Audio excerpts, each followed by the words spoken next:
All right. Hey, well, welcome to this webinar from Future of Faith. We're excited to have you join us today. My name is Greg Arthur. I'm part of the team here. This Faithful Futures webinar is going to examine sacred tools for engaging younger generations. We're really excited to have you join us. We have an incredible array of panelists and different people that we're going to be talking to and hearing from today. So thanks for taking time out of your schedule to join us. We know your time is precious, and we really appreciate you giving some of it to us and to this project. Just want to draw your attention to some things. At the bottom, you'll see a Q&A button. So if you have questions for any of the panelists, for the authors we're going to be speaking to, things that pop up, if you've read the book or you know anything about Future of Faith, or if you're doing work with youth, whatever you have, please just drop those questions in there and we're going to gather those. We may try to be able to answer some of those along the way. If not, we're planning on having a Q&A at the end where we can see what people's what most common questions are and grab a hold of some of those answers and doing that. Also want to just make sure and send you to a couple of websites where you can find more information about what's happening in the book. Go to faithfulfuturesbook.com where you'll find the book and resources and different exciting things that we're doing that are attached to that. Also, futureoffaith.org. We also will be sending a lot of these links out in the follow-up email to the webinar, so you'll get a chance to go back and to find those.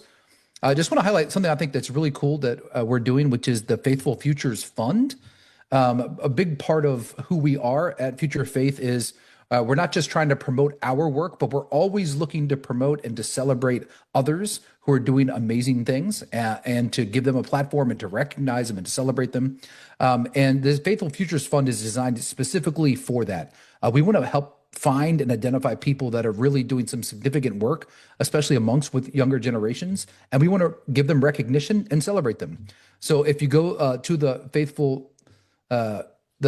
faithfulfuturesbook.com, you'll find links there for the Faithful Futures Fund, and you can nominate someone for a $250 cash award that would help celebrate and support their impact. So it's no strings attached to that. It's just us getting a chance to celebrate amazing people who are doing great things. So make sure you check that out. I'm going to invite our panelists to pop onto the screen. We have three excellent panelists. I'm going to get to answer some questions. There's one, there's two, there's three. All right. Now we're cooking. Okay. So we have three great panelists, and I'm going to let them do just a little introduction of themselves when they first pop on to answer some questions, just to tell you their scenario. Because we are talking about listening to and engaging with youth, we're going to let the most youthful member of the panel, David Edwards, who is still a college student, give us some insight about this and some of its practicality. So, David, would you tell us just give us a little, 8 to 10 second intro of who you are and where you are, and then I've got a question for you. Yeah, absolutely. Can you hear me all right? Yep, you're great. Awesome. Well, hey, everybody. My name is David Anthony Edwards. Middle name isn't important. I just always feel like sharing it. And I am a senior at Gordon College in Wenham, Massachusetts. I'm a Christian ministries major. I'm a minor in biblical studies, and I'm pursuing a master's in theology for community transformation. Originally come from Eden Prairie, Minnesota. So go Vikings and Timberwolves if sports are your thing. But yeah, that's me. Excellent. And I'll just name, I'm a proud parent of a daughter who just graduated from Gordon College in May. So thankful for Gordon College and the great folks there. Right. So David, what's something that you think maybe adults or just older generations misunderstand about how your generation and younger generations are experiencing your faith? Yeah, that's a great question. I would start by saying I think it's really important to note the importance of intergenerationality when it comes to faith. I was talking to somebody earlier who helped me frame this, just the idea that the problems that my generation are facing aren't new. The way that we're handling them is just different. And so I think it's really important that we have people who have faced the problems that we're facing in our lives. In fact, we need them We need older generations in order to tackle what we're facing. But to answer the question specifically, I think something that some adults, or I think something that most adults are catching on to for sure, is that our generation is very spiritual. I think the thing that people misunderstand the most is the value of that spirituality. So, Hmm. as a Christian, I think that there's been a long-standing sense of theological superiority within Christianity when it comes to either other faith expressions or just other people in general that Jesus just never exemplifies. The only people that you really see Jesus going toe to toe with are Pharisees, and even then, it's because he's calling out their false sense of Hmm. superiority over the people they're supposed to be serving. So I think if more adults, because it's not everybody, but I think if more adults could understand that the increase in spirituality is our generation taking a step towards Jesus and not away from him, Hmm. that would radically change how we do ministry. Yeah, and I hear you naming like a beautiful posture of humility in that, right? Mm. About the superior and how they're doing that. And I'll let the other panelists introduce themselves as well, Kris and Keedren, and see if you have any responses to David and his observation there. No, that was great. I'm Keedren Boston, director here at the Bridge Frisco in Frisco, Texas, Dallas, if you don't know Frisco. And so been in youth ministry for over 2 decades, and it's definitely a passion, something that my wife and I feel called to. So grateful to work with youth and build with youth all over, really the world. It's been a blessing. Yeah, so I'm grateful to be here. Mhm. Kris, you want to introduce yourself as well? Yeah, I'm Kris Jordan, youth and community pastor here in Tulsa, Oklahoma. And I appreciate what you said, David, too, about the spirituality component and as it being a step toward, Jesus or towards faith that maybe adults or young adults don't understand what young people are kind of doing as far as their faith formation. And we see, something different from our context. But Yeah. So Keegan, with your experience and maybe even playing off of some what David named there of youth uh, pursuing spirituality, and that even if it's not oftentimes in the same way the previous generations did, it is a hunger that we believe leads them to encounter God. Where are you seeing faith conversions or transformations actually taking place? In a real way, not just in a forest or just fitting into my religious community, but actually seeing transformation taking place within the life of youth. Great question. Great question. I feel like where I've seen it is when we shift from teaching to listening, right? Because I know we as leaders, we have things that faith comes by hearing and hearing by the word of God, right? And those of us that are sent to teach, people hear the word and their faith increases. Where things shift, I think for me, is definitely when we begin to listen to see what they actually know, what they have learned, and hear from them in that way. Being humble, being curious. I know that ministry context matters, environment matters. For me personally, we sit with students every Sunday in circles, and we ask simple questions to hear about them, to listen to them, to learn about their life, right? Because, so many times we can just throw a blanket message or a blanket series in the room.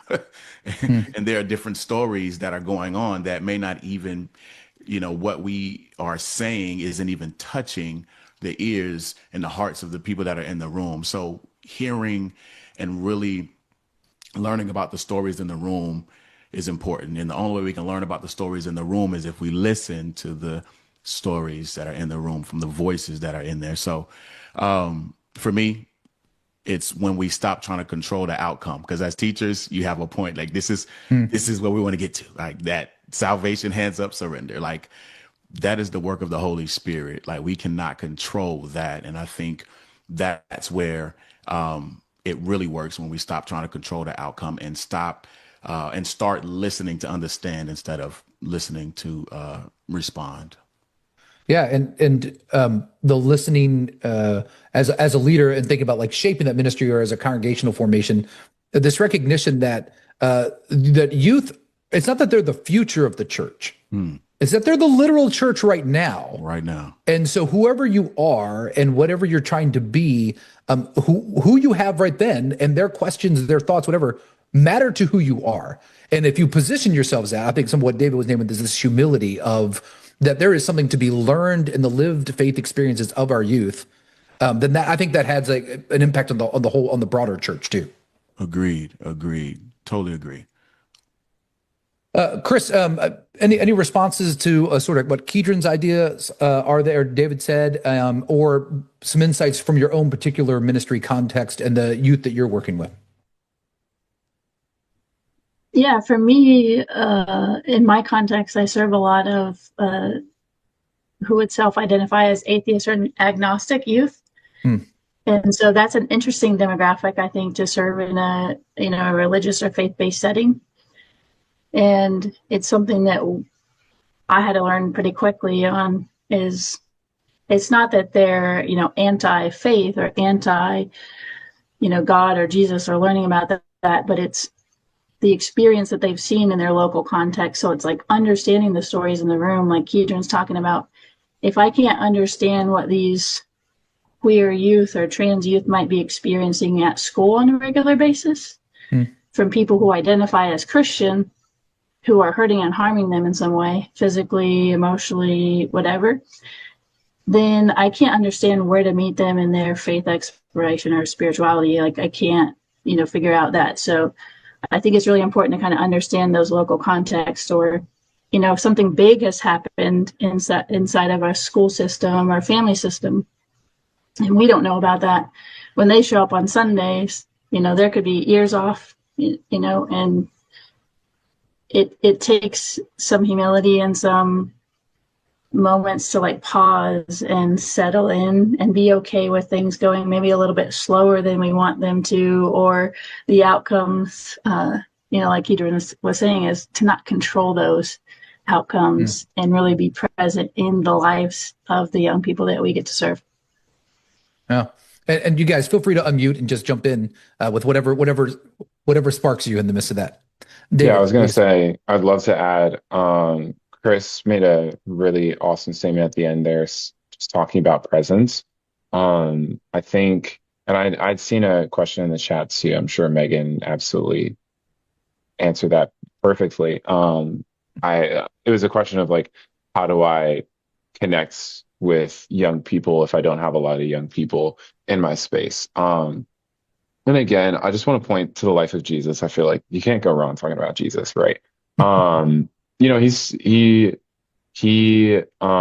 could have come to the earth as Lord knows what. God represented himself in clouds, in donkeys sometimes, and an audible voice, whatever, but he came as a baby, one that was wholly dependent on a woman.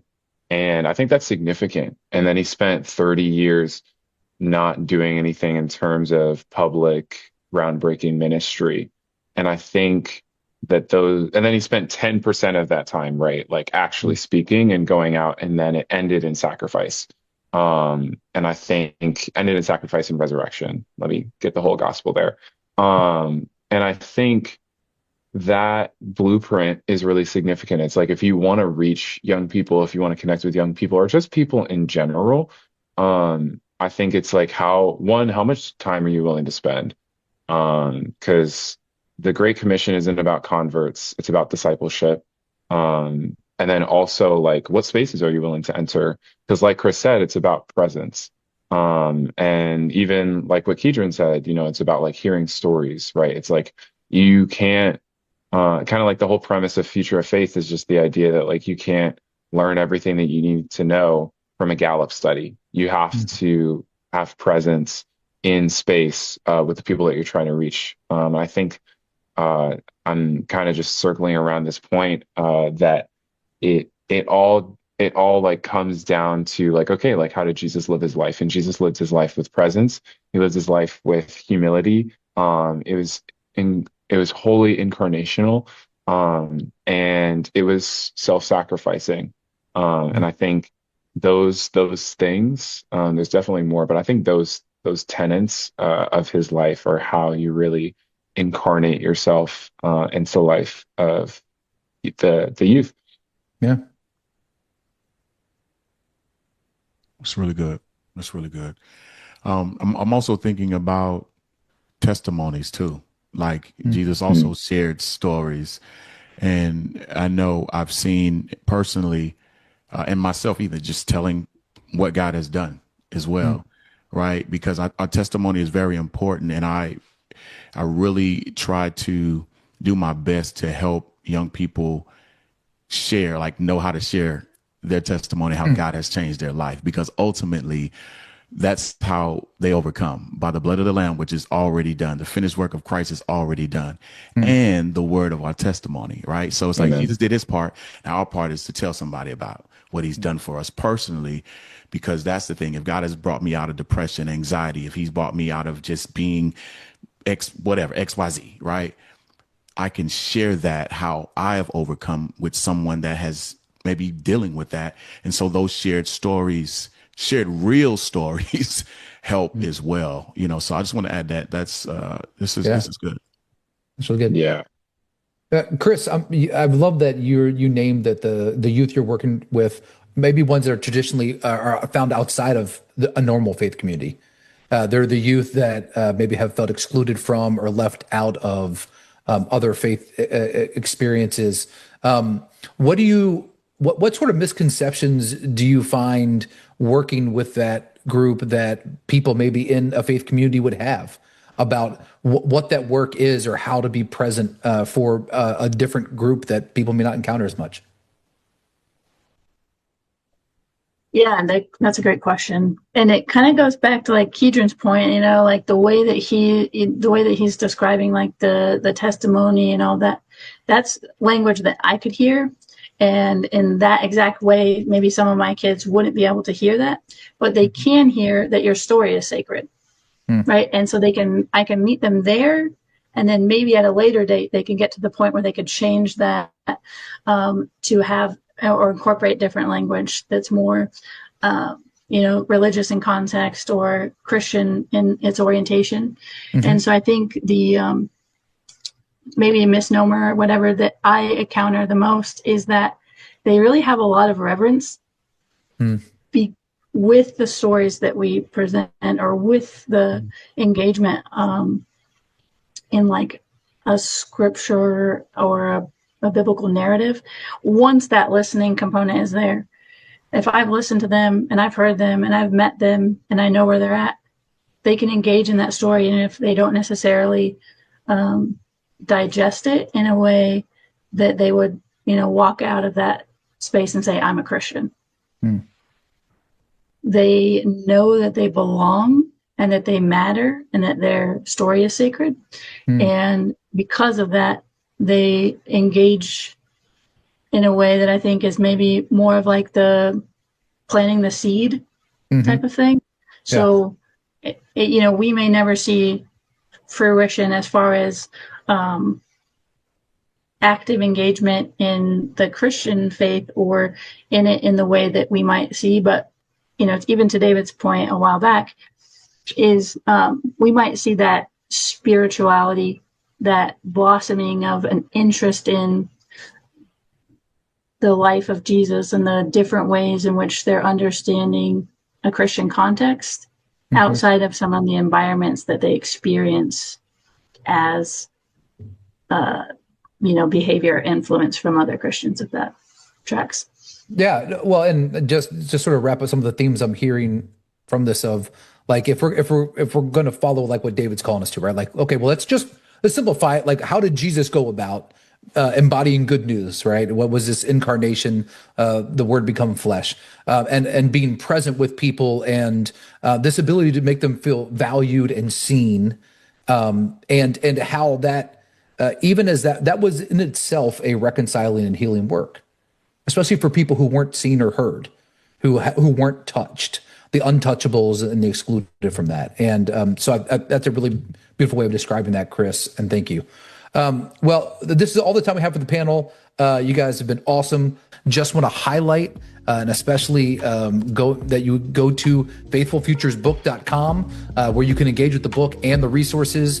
The Faithful Future Fund that we mentioned earlier, nominate somebody. We're looking for all of the great listeners that are out there, and for people to submit them so that we can support them and honor them in all the ways that we do. And as always, go to futureoffaith.org, sign up for the newsletter. You're going to get lots of great free resources every month that appear and that are part of that. So thank you so much for being part of this today. Thank you for taking time out of this for your support of Future of Faith, and reach out to us. If you have questions, have ideas, we would love to get to know you and to hear about what's happening in your ministry context. So thanks, everybody.